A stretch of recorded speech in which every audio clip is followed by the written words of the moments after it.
Crispy brown leaf tips. Crispy brown leaf tips. This is the most reported houseplant problem on the internet, and the internet is, as usual, overreacting. Brown tips are not a disease, they are a water math problem. Leaf tip cells sit furthest from the plant's internal plumbing, so when the plant loses water faster than its roots can resupply it, the tips dry out and die first. Botanists call this transpirational stress, a dramatic name for central heating, and a forgotten watering schedule. Once a tip browns, it is finished.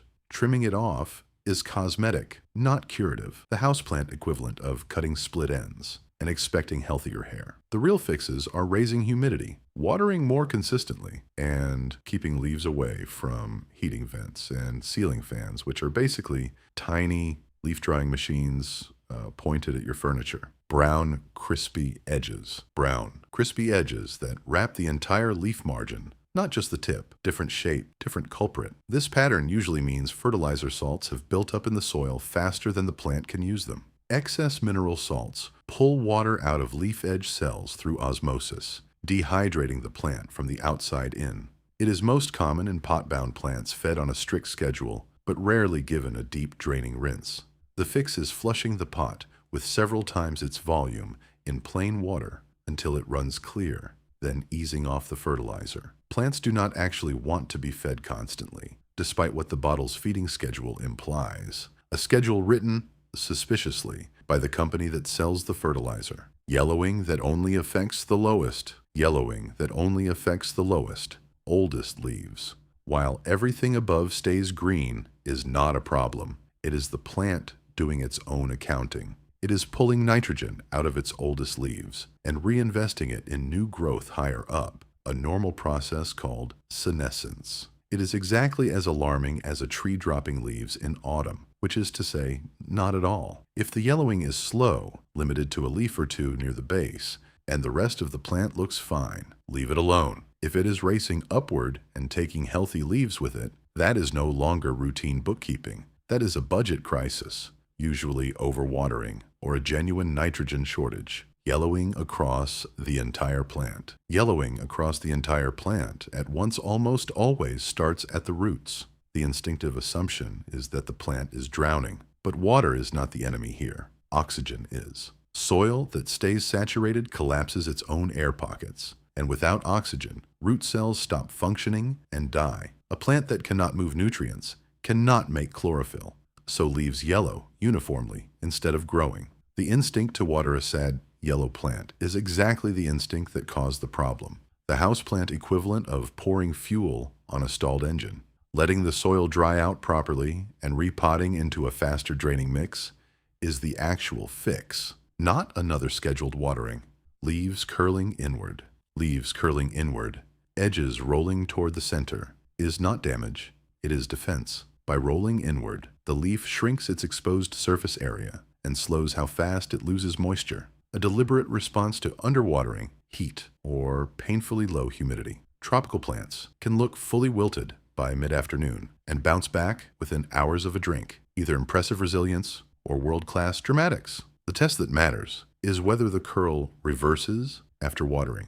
If it does, the plant was thirsty. If it does not, the roots may already be too damaged to take the water back up. Leaves curling downward. Leaves curling downward, edges rolling under, is a different complaint with a different cause. It usually follows over-fertilizing, specifically too much nitrogen, which pushes out soft new growth the leaf cannot fully support, so the edges sag like a top-heavy souffle. Heat stress can occasionally cause the same droop. The two curls look almost identical at a glance, but the fixes are opposites. If curling inward is thirst, you add water. If curling downward is overfeeding, you stop adding anything and flush the soil instead. Feeding a drooping plant more fertilizer at this point is like handing a hangover sufferer another drink. Dark brown or black spots. Dark brown or black spots ringed with a yellow halo are the calling card of a fungal infection. That yellow ring marks the front line. Living tissue the plant is actively defending from the dying tissue beside it. The fungus travels through standing water, so overhead, watering, splashing, humidity, and crowded leaves all roll out the welcome mat for spores. The real fix is not a fungicide, it is behavioral. Water at the soil line instead of the leaves. Give plants breathing room, and remove infected leaves before they spread further. Infected spots never heal. They simply expand, slowly, like a stain you keep telling yourself will come out in the wash. Tiny, pale, stippled dots across the top of a leaf. Tiny, pale, stippled dots across the top of a leaf, sometimes with fine webbing underneath, point to spider mites. Each speck is a single punctured plant cell, drained dry.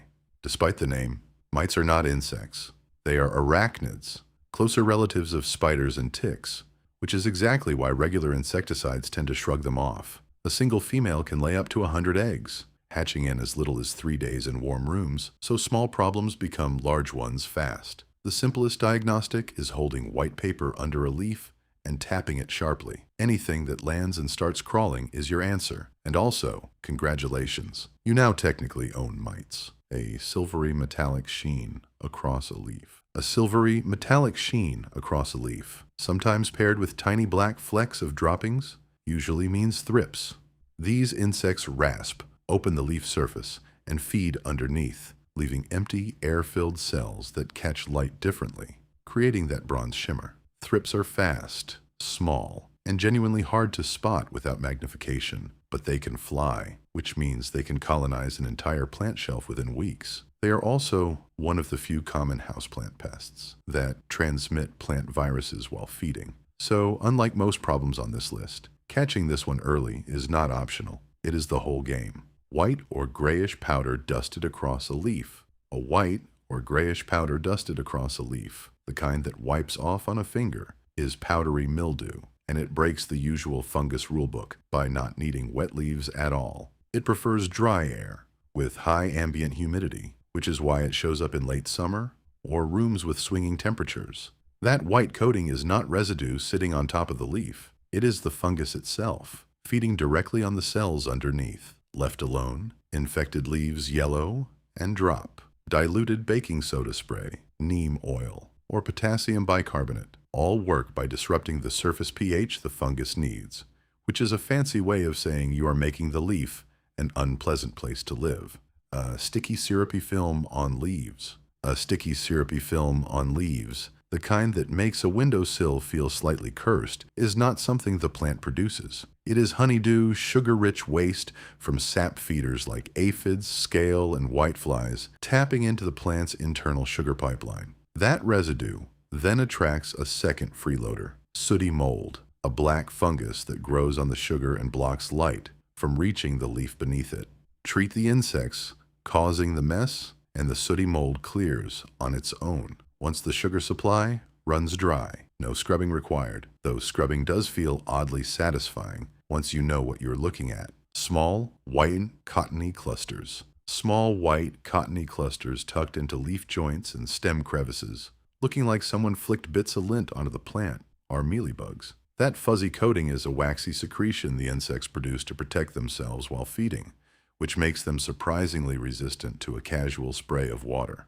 They favor cracks and corners because those spots are harder to inspect, the houseplant equivalent of hiding the mess behind the couch. Isopropyl alcohol on a cotton swab applied directly to each cluster remains one of the most reliable fixes, though it does turn pest control into a slightly tedious arts and crafts project. Soft, translucent, waterlogged looking patches. Soft, translucent waterlogged looking patches on a leaf are the result of cold damage, and unlike nearly everything else on this list, it can happen in minutes rather than days. A leaf pressed against a cold window pane, a sudden draft, or a splash of ice-cold tap water can rupture cell walls, and that ruptured structure creates the bruised, translucent look. There is no treatment for the affected tissue. It will brown and die regardless, which is the plant's way of reminding you that tropical species and January generally do not mix. Pale, washed out, bleached leaves with no spots or pattern. Pale, washed out, bleached leaves with no spots or pattern. Just an overall loss of color usually mean the plant is getting more direct sun than it can handle.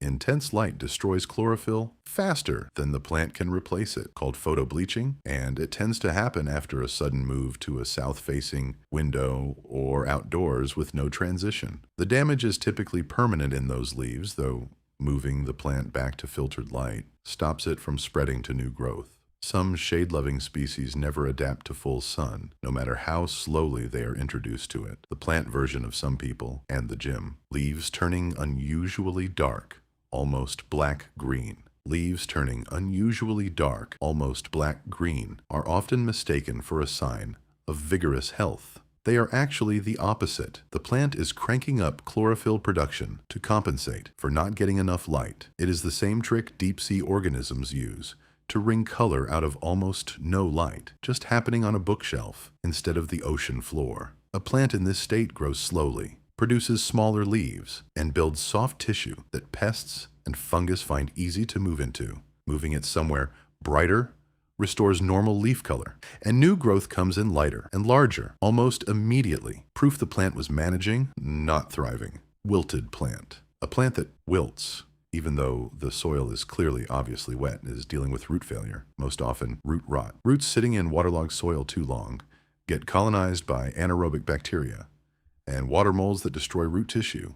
And once the roots are gone, there is no working plumbing left to move water, no matter how much is available. Adding more water at this stage accelerates the damage, making this one of the few houseplant problems that gets worse the more you try to fix it with good intentions. The only real solution is unpotting the plant, cutting away anything dark, mushy, or foul-smelling, and repotting the survivors into fresh, well-draining soil. Clean, irregular holes in a leaf. Clean, irregular holes in a leaf with no discoloration or surrounding damage are almost always physical, not biological. Caterpillars, slugs, and snails chew straight through leaf tissue, and the giveaway is the cleanliness of the edges. Disease and sucking insects leave ragged margins while chewing leaves a tidy, almost surgical hole. Slugs and snails are nocturnal and leave a dried, silvery mucus trail as evidence of the crime scene. Caterpillars are bolder and can often be found resting on the underside of a leaf in broad daylight, unbothered by being caught red-handed, or in this case, green-mandibled.